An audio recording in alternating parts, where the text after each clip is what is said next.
Okay, we're going to do an intradermal injection. This would go into the anterior aspect of the forearm. We're going to use a 25 to 31 gauge needle. As you pull your vial out, you want to pop the top on it. Even though at this point it is considered sterile, we always want to take an alcohol pad and clean the top. Invert that alcohol pad and leave it sit on the top so no airborne pathogens will settle. Your needle is housed in a preformed package. So what we're going to show you is to take the top portion off and leave the needle sitting in the preformed area. This allows it to maintain sterility. On the needle, I want you to pay attention that the needle itself attaches to the syringe just by pushing onto it. It's not a screw-on.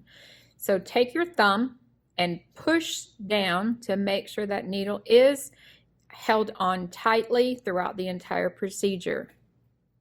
At this point, hold your thumb on the same area and we're going to head loosen up the cap.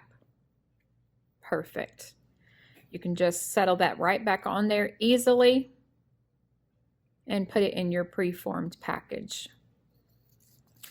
You're going to go ahead and look at the arm and decide on the area that we're going to use. Again, we're going to use the anterior forearm. We want to use the center area. We're going to make sure there's no visible scars or veins. We don't want to go into a vein. We want to pick an area that is not highly vascular. Once we have chosen the particular site, we will do the same sterile process for cleaning.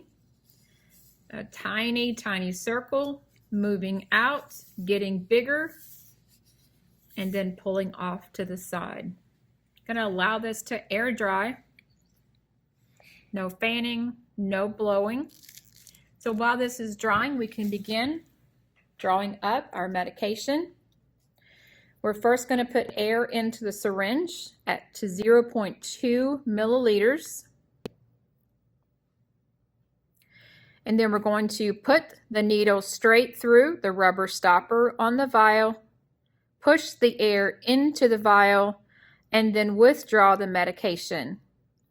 We keep the needle in the vial during this time to make sure we escape any air, and we have a solid 0.2 milliliters of fluid.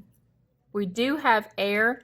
We're just going to tap, pushing the air up, and then advance it back into the vial. Once we have the 0.2 milliliters equally measured out, we're going to remove the needle from the vial. And we're going to sit it back into the preformed container.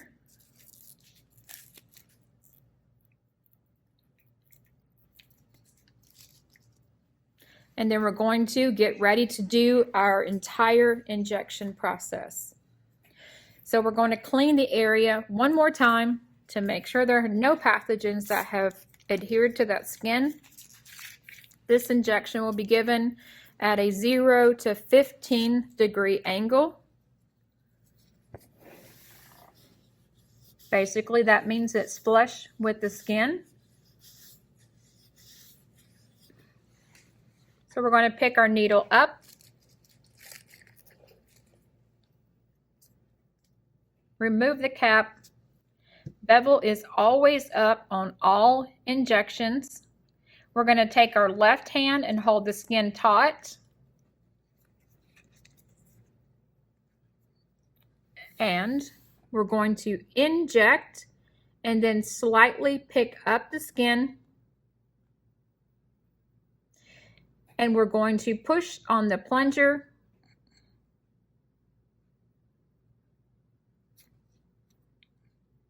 Medicine will go into the intradermal area, creating a wheal, W-H-E-A-L.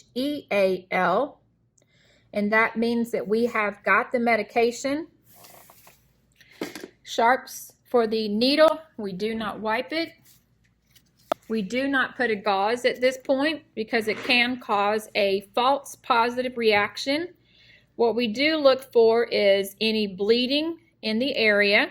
If there is bleeding, we can take a gauze and whisk, and that is it. That's just to get the blood up. At this point, we're going to give the patient directions to return to the clinic within 48 to 72 hours to have the TB test read.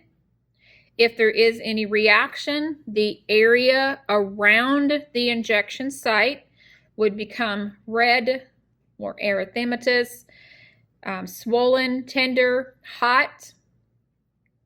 If that does occur, the patient is to report directly to the ER for a chest x-ray, which is the only way of confirming tuberculosis.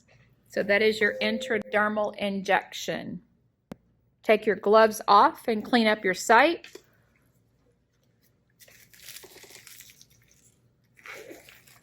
Anytime we open